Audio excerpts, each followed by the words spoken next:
नमस्कार दोस्तों, मेरा नाम है गणेश माली और आप सभी का स्वागत है गणेश माली फाइनेंस की एक और नई वीडियो में। आज हम डिस्कस करने वाले हैं, आज को जो हम टॉपिक समझने वाले हैं वह टॉपिक बहुत इंपॉर्टेंट है सभी के लिए, जो बिगिनर्स है या म्यूचुअल फंड में इन्वेस्टमेंट करना चाहते हैं उनके लिए यह टॉपिक बहुत इंपॉर्टेंट है। तो सब लोग म्यूचुअल फंड में इन्वेस्टमेंट तो करना चाहते हैं, सभी को इन्वेस्टमेंट करके म्यूचुअल फंड से रिटर्न तो चाहिए, बट ऐसी कौन सी चीजें हैं जो हमें इन्वेस्टमेंट करते टाइम समझना जरूरी है। तो एक एक चीज को हम आज समझने की कोशिश करेंगे। पिछले 3 से 4 साल में या हम अगले 10 साल का भी बात करें तो म्यूचुअल फंड ने बहुत सारे रिटर्न्स जनरेट किए हैं और शायद आगे भी जनरेट करेंगे। तो यही रिटर्न्स देखते हुए हर कोई म्यूचुअल फंड में इन्वेस्टमेंट करना चाहता है और म्यूचुअल फंड से रिटर्न लेना चाहते हैं। बट जब हम म्यूचुअल फंड में इन्वेस्टमेंट करने के बारे में सोचते हैं तो ऐसे कौन से पॉइंट है जिस पर हमने ध्यान रखना चाहिए या जिस पर हमने गौर करना चाहिए कि हमें वो पॉइंट मिस करके हम जितना रिटर्न सोच रहे वो रिटर्न हमें ना मिल पाए, या फिर हम जितना रिटर्न्स के लिए हमने इन्वेस्टमेंट किया था उतना रिटर्न ना मिलने की वजह से हम म्यूचुअल फंड से एग्जिट कर लेते। तो एक एक पॉइंट को हम समझने की कोशिश करेंगे और कौन से वो पॉइंट्स है, तो सारे पॉइंट्स इस वीडियो में हम डिस्कस करने वाले हैं। तो आप सब लोग वीडियो को ध्यान से देखिएगा और समझिएगा, और यहाँ पे हम एक एक चीज को बहुत बारीकी से बिल्कुल फ्री में सिंपल भाषा में समझने की कोशिश करेंगे। तो दोस्तों शुरू करते वीडियो को, और ऐसे कौन से पॉइंट्स हैं जो हम डिस्कस करने वाले हैं, तो एक एक पॉइंट्स को हम समझने की कोशिश करते हैं। अभी तक अगर वीडियो अच्छा लगा होगा तो वीडियो को लाइक कर दीजिए और चैनल को सब्सक्राइब कर दीजिए। दोस्तों हमारा फर्स्ट पॉइंट है SIP investment, systematic plan investment. तो हमें उसमें समझना है कि एसआईपी इन्वेस्टमेंट में एसआईपी अमाउंट कैसे हम सिलेक्ट करना है, कितना हमें सिलेक्ट करना है। तो एसआईपी अमाउंट हमें, हमारा एसआईपी अमाउंट डिसेंट होना चाहिए, डिसेंट अमाउंट से हमने स्टार्ट करना चाहिए। बहुत लोग जब एसआईपी या म्यूचुअल फंड में इन्वेस्टमेंट स्टार्ट करते तो वो ये गलती कर देते कि वो बहुत बड़ी अमाउंट स्टार्ट में सिलेक्ट कर देते हैं। जैसे कि हम एग्जांपल के लिए समझते हैं कि कोई भी अगर हमें इन्वेस्टमेंट स्टार्ट करना है तो हमने अगर 5,000 रुपए पर मंथ एसआईपी स्टार्ट कर दी और 6 महीने बाद हमें कुछ इमरजेंसी आता है या हमें कुछ पैसों की जरूरत आ जाती है, तब हम वो एसआईपी स्टॉप कर देते हैं और तब हमारे पास उस एसआईपी अमाउंट को भरने के लिए पैसे नहीं रहते।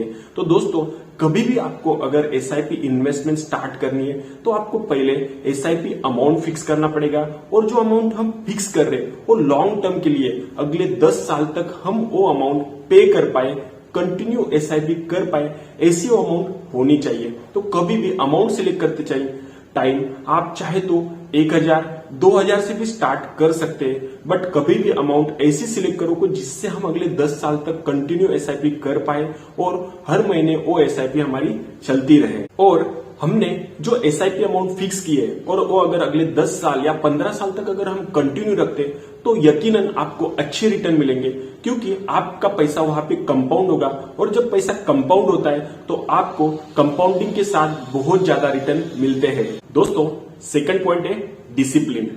आप सब ये समझ रहे होंगे कि म्यूचुअल फंड में इन्वेस्टमेंट करना है तो डिसिप्लिन की क्या जरूरत है, एक अच्छा म्यूचुअल फंड होना चाहिए और हमारे पास पैसा होना चाहिए। बट नहीं दोस्तों, आपको जब म्यूचुअल फंड में एसआईपी थ्रू इन्वेस्टमेंट करना है तो आपको डिसिप्लिन रहना पड़ेगा। आपको म्यूचुअल फंड रिटर्न्स के साथ साथ डिसिप्लिन भी सिखाता है। वो कैसे? तो जब हम म्यूचुअल फंड में इन्वेस्टमेंट करना स्टार्ट करते हैं और एसआईपी स्टार्ट करते हैं, तो मान के चलिए आपने एसआईपी डेट 5, 10 या 15 कोई भी डेट सिलेक्ट कर ली, और वो डेट को आपके अकाउंट में सफिशिएंट बैलेंस होना चाहिए। हाँ, आप जब भी एसआईपी थ्रू इन्वेस्टमेंट करना चाहते हैं तो सबसे पहले आपके पास अकाउंट में बैलेंस होना बहुत जरूरी है। तो उस डेट से पहले आपको ये श्योर करना है कि आपके पास अमाउंट होनी चाहिए, जितनी भी आपकी एसआईपी है उतने पैसे आपके बैंक अकाउंट में एसआईपी डेट से पहले होने चाहिए। अगर ये कंटिन्यू आप 1 साल या 2 साल मेंटेन कर पाते हो तो यकीनन आप डिसिप्लिन बन जाते हो और आपका लॉन्ग टर्म के लिए एसआईपी कंटिन्यू रहता है, कोई भी आपका एसआईपी स्टॉप नहीं होता है। दोस्तों हमारा थर्ड पॉइंट है एसआईपी बहुत जल्द बंद करना। हाँ, ये तो लास्ट के 3 या 4 इयर्स का हमने देखा है कि लोग क्या कर रहे हैं ना, एसआईपी तो स्टार्ट कर रहे हैं, म्यूचुअल फंड में इन्वेस्टमेंट स्टार्ट कर रहे हैं, बट 2 साल 3 साल में भी रिटर्न्स देख के या रिटर्न नहीं है ये देख के एग्जिट कर लेते हैं। तो आप जब एसआईपी में इन्वेस्टमेंट करते हैं, म्यूचुअल फंड में इन्वेस्टमेंट करते हैं, तो आपका पैसा डायरेक्टली स्टॉक मार्केट में इन्वेस्ट होता है, और स्टॉक मार्केट में जहां पैसा इन्वेस्ट होता है तो वहां पे स्टॉक मार्केट की पोजीशन कंटिन्यू अप डाउन होती रहती है। मतलब कभी आपको स्टॉक मार्केट नेगेटिव रिटर्न्स देगा, कभी पॉजिटिव रिटर्न्स देगा। तो हम कंटिन्यू 1, 2, 3 साल तक इन्वेस्टमेंट करते हैं, तो अगर वहां पे हमें स्टॉक मार्केट ने नेगेटिव रिटर्न दिए तो यकीन आपको भी म्यूचुअल फंड में अच्छे रिटर्न्स नहीं मिलेंगे। तो अच्छे रिटर्न न मिलने की वजह से हम म्यूचुअल फंड से एग्जिट कर लेते हैं। बट यही आपको कंटिन्यू रखना है। अगर 2-3 साल तक आपको अच्छे रिटर्न्स नहीं भी मिलते तब भी आपको आपकी एसआईपी कंटिन्यू रखना है। अगले 10 साल तक आपका टाइम हॉरिजन फिक्स होना चाहिए कि आपने 10 साल या 15 साल तक इन्वेस्टमेंट करना है, और वो इन्वेस्टमेंट को कंटिन्यू रखना है, भले ही मार्केट गिरे या चढ़े।